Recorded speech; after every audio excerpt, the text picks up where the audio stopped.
ಉಡುಪಿಯ ಕಂಡೀರ ಉಡುಪಿಯ ನಮ್ಮ ಉಡುಪಿಯ ಶ್ರೀಕೃಷ್ಣ ಅವನು ಅನ್ನಬ್ರಹ್ಮನಾದ್ದರಿಂದ ನಾವು ಅನೇಕ ಬಾರಿ ಹೇಳಿದ್ದುಂಟು. ಉಡುಪಿ ಹೋಟೆಲ್ಸ್ ಎಲ್ಲ ಕಡೆ ಪ್ರಚಾರ ಆಗಲಿಕ್ಕೆ ಕಾರಣ ಏನಂದರೆ ಉಡುಪಿ ಕೃಷ್ಣನ ಅನುಗ್ರಹದಿಂದ ಎಲ್ಲ ಉಡುಪಿ ಹೋಟೆಲ್ಸ್ ಜಗತ್ತಿನಲ್ಲಿ ಎಲ್ಲ ಕಡೆ ಅದು ಪ್ರಚಾರ ಆಗಿದೆ. ಎಷ್ಟು ಪ್ರಚಾರವಾಗಿದೆ ಅಂದರೆ ನಾವು ಅಮೆರಿಕದಲ್ಲಿರುವಾಗ ಕೊಲಂಬಸ್ನಲ್ಲಿರುವಾಗ ಒಬ್ಬ ಮಹಿಳೆ ಬಂದು ನನ್ನ ಹತ್ರ ಕೇಳಿದರು, ಸ್ವಾಮಿಗಳೇ ನೀವು ಎಲ್ಲಿಂದ ಬಂದಿದ್ದೀರಿ ಅಂತ ಕೇಳಿದರು. ನಾನು ಹೇಳಿದೆ ನಾನು ಉಡುಪಿಯಿಂದ ಬಂದೆ ಅಂತ ಹೇಳಿ. ಆಶ್ಚರ್ಯಪಟ್ಲು. ಯಾಕೆ ಆಶ್ಚರ್ಯಪಡ್ತೀರಿ ಅಂತ ಕೇಳಿದೆ. ಅಲ್ಲ ಉಡುಪಿ ಅಂತ ಊರು ಉಂಟಾ ಕೇಳಿದಳು. ಹೌದು ನಾನು ಅಲ್ಲಿಂದಲೇ ಬಂದದ್ದು ಕೇಳಿದೆ. ನನಗೂ ಆಶ್ಚರ್ಯ ಆಯಿತು, ಇವಳು ಯಾಕೆ ಉಡುಪಿ ಅಂತ ಒಂದು ಊರು ಉಂಟಾ ಅಂತ ಯಾಕೆ ಕೇಳಿದಳು ಅಂತ ಹೇಳಿ.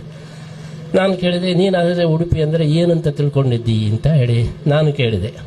ಅಲ್ಲ ಉಡುಪಿ ಅಂತ ಹೇಳಿದರೆ ಯು ಅಂದರೆ ಊತಪ್ಪ, ಡಿ ಅಂದರೆ ದೋಸೆ, ಪಿ ಅಂದರೆ ಪತ್ರೊಡೆ, ಐ ಅಂದರೆ ಇಡ್ಲಿ, ಈ ರೀತಿಯಾಗಿ ಇದಕ್ಕೆ ಉಡುಪಿ ಅಂತ ಹೇಳೋದು ಅಂತ ನಾನು ತಿಳ್ಕೊಂಡಿದ್ದೆ. ಅದೊಂದು ಊರು ಅಂತ ನನಗೆ ಗೊತ್ತೇ ಇಲ್ಲ ಎಂಬುದಾಗಿ ಅವಳು ಹೇಳಿದಳು. ಈ ರೀತಿ ಉಡುಪಿ ಇವತ್ತು ಅನ್ನಬ್ರಹ್ಮನ ಅನುಗ್ರಹದಿಂದ ಆಹಾರ ಪದಾರ್ಥಗಳಿಗೆ ಅಷ್ಟು ಪ್ರಸಿದ್ಧಿಯಾಗಿದೆ. ಅದಕ್ಕೆ ಕಾರಣ ಉಡುಪಿ ಹೋಟೆಲ್ಸ್.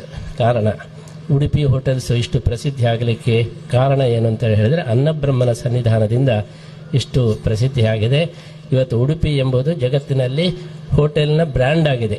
ಹಾಗಾಗಿ ಅದಕ್ಕೆ ಕಾರಣ ಕೃಷ್ಣನನ್ನು ಇಲ್ಲಿ ಅನ್ನಬ್ರಹ್ಮನನ್ನಾಗಿ ಉಪಾಸನೆ ಮಾಡಿದಂತಹ ಒಂದು ಆಚಾರ್ಯರ ಅನುಗ್ರಹದಿಂದ ಉಡುಪಿ ಹೋಟೆಲ್ಸು ಎಲ್ಲ ಕಡೆ ಪ್ರಚಾರವಾಗಿದೆ.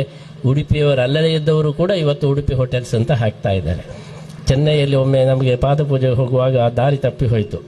ಏನು ಮಾಡೋದು ಅಂತ ನೋಡುವಾಗ ಹತ್ತಿರದಲ್ಲಿ ಉಡುಪಿ ಹೋಟೆಲ್ಸ್ ಅಂತ ಕಂಡಿತು.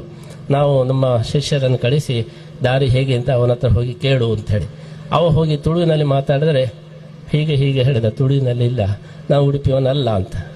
ಆಮೇಲೆ ಕೇಳಿದರು ತಮಿಳಿನಲ್ಲಿ ನೀನು ಯಾಕೆ ಉಡುಪಿ ಹೋಟೆಲ್ಸ್ ಅಂತ ಹೆಸರು ಹಾಕಿದ್ದೆ ಅಂತ ಹೇಳಿ. ಅದು ಬಿಸ್ನೆಸ್ ಜಾಸ್ತಿ ಆಗಬೇಕು, ಅದಕ್ಕೋಸ್ಕರ ಹಾಕಿದ್ದೆ. ಉಡುಪಿ ಕೃಷ್ಣನ ಹೆಸರನ್ನು ಹಾಕಿದರೆ ಎಲ್ಲ ಬಿಸ್ನೆಸ್ ಜಾಸ್ತಿ ಆಗ್ತದೆ.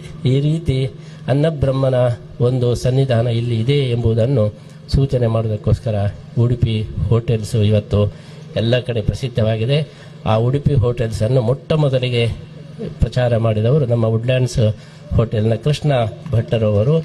ಅವರು ಚೆನ್ನೈಯಲ್ಲಿ ಅವರು ಎಲ್ಲ ಹೋಟೆಲ್ ಮಾಲೀಕರಿಗೆ ಬ್ರಹ್ಮನ ಹಾಗೆ ಮೂಲ ಒಂದು ಮಾಲಕರಾಗಿ ಚೆನ್ನೈನಲ್ಲಿ ವುಡ್ಲ್ಯಾಂಡ್ಸ್ ಹೋಟೆಲ್ನ ಒಂದು ದೊಡ್ಡ ಪ್ರಸಿದ್ಧಿಯನ್ನೇ ಪಡೆದವರು.